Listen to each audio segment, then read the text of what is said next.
Lundi 26 décembre 2022, Madame, Monsieur, bonjour. Bienvenue dans l'information de la mi-journée sur RTI2. Place au titre. La célébration de la fête de Noël se poursuit et nous nous intéresserons dans ce journal à la vie au pas du Christ en Terre Sainte d'Israël. Et puis aux États-Unis, une tempête a fait plus de 20 morts à New York. Les détails dans quelques instants. Voilà, c'est tout pour les titres. Le 25 décembre est le jour de la célébration de la nativité du Seigneur Jésus-Christ. Une occasion pour certains fidèles d'accepter de passer par les eaux du baptême. La nouvelle naissance pour les chrétiens de l'église USO de Cocody, Cité des Arts. Théodore Zouzou, Clément Bocco.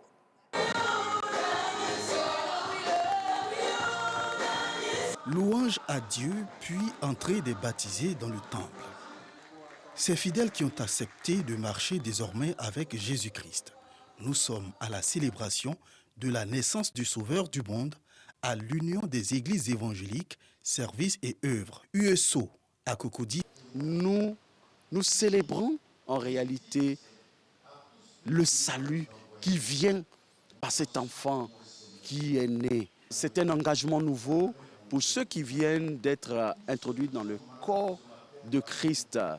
Le Seigneur vient et ils acceptent cet engagement pour suivre Jésus pour un cheminement nouveau avec lui pour toute leur vie. Un prêche sur le baptême en Jésus-Christ, des offrandes, la prise de la communion ou la Sainte Seine, des prières et des cantiques. Un moment rempli de symboles. C'est le Seigneur qui dispose toutes choses en son temps. Et donc le Seigneur a bien voulu que nous soyons baptisés, nous fassions partie de cette grande famille de ses enfants en ce jour qui lui est consacré. Donc pour nous, c'est vraiment une grâce exceptionnelle et une reconnaissance à Jésus, notre Seigneur. Le baptême est pour nous un symbole qui veut dire que nous appartenons maintenant à Christ, nous sommes nés de nouveau. Maintenant, il va falloir faire plus attention à être disciplinés aussi et à marcher dans les pas du Christ. Donc c'est vraiment un honneur pour nous. C'est là que Dieu amène son Fils pour racheter l'humanité de ses péchés et pour lui montrer la nouvelle voie à suivre. Je pense que c'est l'un des plus grands moments de la terre. C'est le seul moment où les anges descendent du ciel pour chanter avec les hommes la gloire de Dieu, la naissance du Seigneur Jésus. Cette commémoration de la naissance de Jésus-Christ restera inoubliable pour ces nouveaux baptisés. Ils doivent, par leur engagement, apporter l'évangile et l'amour dans les différentes communautés. Je le disais à l'instant, parlant de la nativité du Seigneur Jésus-Christ, rendons-nous en Terre Sainte d'Israël. Il est né à Bethléem, a grandi à Nazareth et est mort à Jérusalem. Jésus-Christ a marqué l'humanité par les miracles qu'il a accomplis et surtout ses enseignements et prophéties qui continuent de transformer les vies. Vous voulez en savoir davantage sur la vie de cet être exceptionnel? Suivez donc ce dossier réalisé en Terre Sainte d'Israël, je le rappelle, signé par Ami Koulibaly et Clément Bocco. Et toi, Bethléem Ephrata, petite entre les milliers de Juda, de toi sortira pour moi celui qui dominera sur Israël, et dont l'origine remonte aux temps anciens, au jour de l'éternité. Ce passage biblique tiré de Michée chapitre 5 verset 2 annonce la venue de Jésus-Christ, le chef qui paîtra Israël, le peuple de Dieu.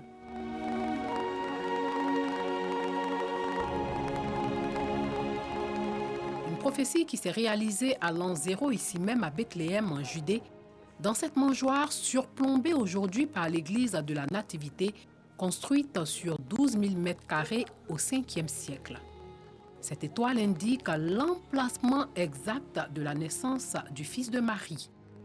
C'est ici que les 3 rois mages venus de l'Orient après avoir vu son étoile ont offert or, encens et myrrhe à Jésus. De nombreux pèlerins défilent ici chaque année.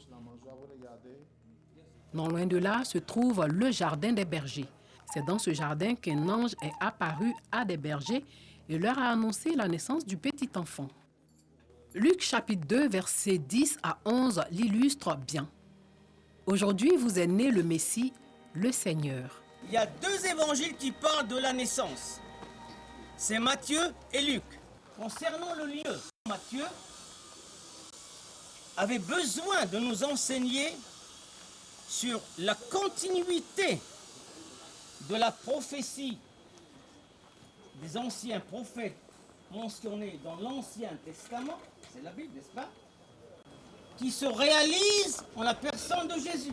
Les prophéties au peuple juif, il disait que le Messie, le libérateur qui viendra, il naîtra à Bethléem, la maison du pain, où David est né et où il fut couronné aussi. Vous voyez? Donc il y a une continuité. Et de la souche de la maison de David sortira, disait-il, le Messie. Donc voilà, cette prophétie a été réalisée complètement dans la personne de Jésus. Jésus grandit à Nazareth, en Galilée, la ville où l'ange a annoncé sa naissance à sa mère Marie. Les anges sont des émissaires de Dieu. Le plus important, il s'appelle Gabriel. Gabriel en hébreu, ça veut dire Dieu homme. Avant d'arriver chez Marie, il arrive chez sa cousine Élisabeth pour lui annoncer la naissance de Jean-Baptiste. Au 6e mois, l'ange Gabriel fut envoyé par Dieu dans une ville de Galilée, vierge, fiancée à un homme de la maison de David, nommé Joseph. Le nom de la vierge était Marie. L'ange entra chez elle et dit : « Je te salue, toi à qui une grâce a été faite. Le Seigneur est avec toi. » Troublée par cette parole, Marie se demandait ce que pouvait signifier une telle salutation. L'ange lui dit : « Ne crains point, Marie, car tu as trouvé grâce devant Dieu. Et voici, tu deviendras enceinte et tu enfanteras un fils et tu lui donneras le nom de Jésus. » À 30 ans commence le ministère du Fils de Marie. Un ministère marqué par des miracles et prodiges. Multiplication de pains et poissons à Tabra, tempête calmée, marche sur l'eau, pêche miraculeuse au lac Tibériade, au lac de Galilée, tout près de la maison de Pierre, l'un de ses disciples, où il a passé des nuits. Le ministère de Jésus, c'était aussi l'enseignement et la prière. Il se retirait sur des montagnes pour prier, comme cette montagne en Galilée, le mont Tabor, où il fut transfiguré.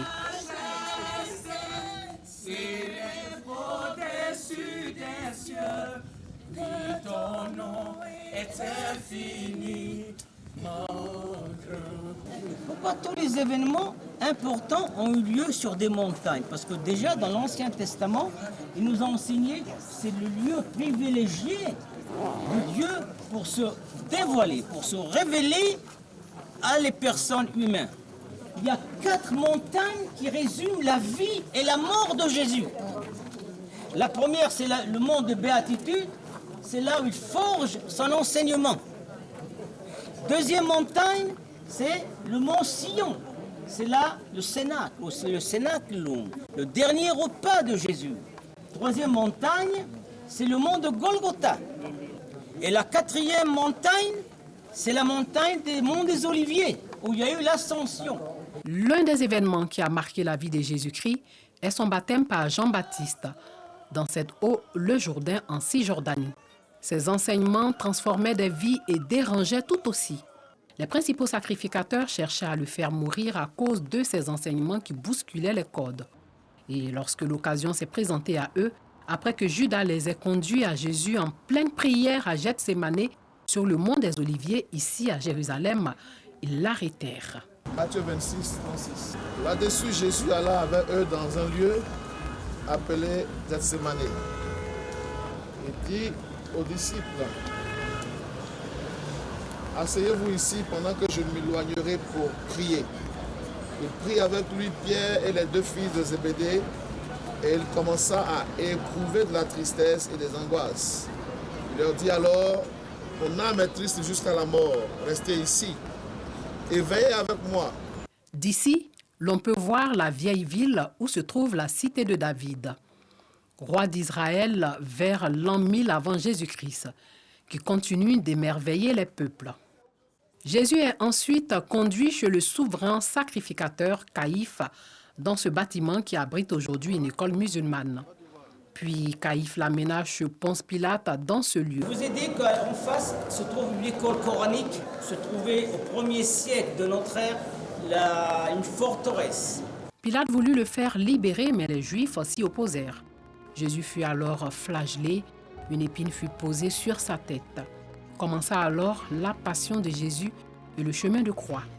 Il porta ici même sa croix jusqu'à Golgotha, le lieu du crâne où il fut crucifié. Non loin de là se trouve le tombeau sculpté dans le rocher où il a été mis après sa mort dans ce jardin. 3 jours après, le tombeau est vide. Il est ressuscité. Il s'est présenté à ses disciples. Jésus-Christ est par la suite monté au ciel près de son Père. Avant de partir, il dit ceci à ses disciples. Allez, faites de toutes les nations des disciples, les baptisant au nom du Père, du Fils et du Saint-Esprit. Et voici, je suis avec vous tous les jours jusqu'à la fin du monde.